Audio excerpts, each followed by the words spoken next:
俄罗斯拍乌克兰这场战争已经战20个月，而且最近这一年拢无啥变动。即马就有媒体曝光，美国和欧盟的官员是建议讲，这两国要赶紧讲和，互这场战争会当结束。针对这款讲法，乌克兰的总统泽伦斯基在接受媒体访问的时是公开驳回这个讲法。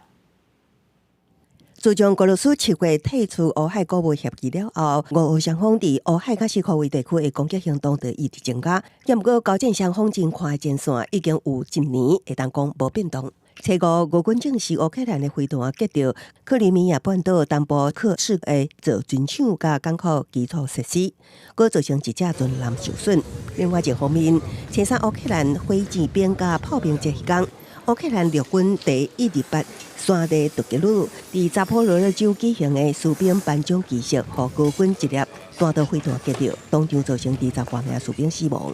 战事会当讲真歹分出胜负。最近有西方媒体报道，基美国甲欧洲的官员建议基辅甲莫斯科准备和谈结束战争。 泽伦斯基伫美国国家广播公司 NBC 访谈节目，回顾新闻界初五播出的专访中讲，除非俄罗斯军队退离，若无伊无准备甲莫斯科正式谈判。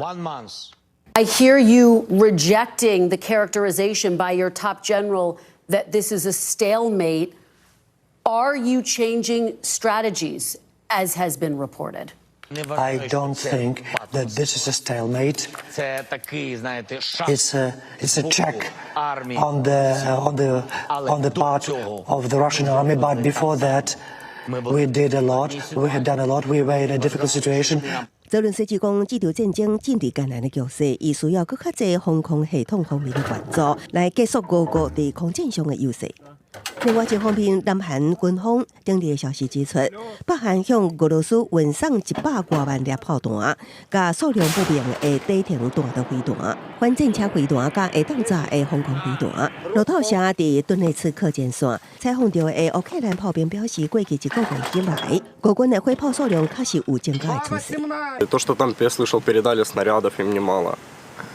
Корея тоже ощущается.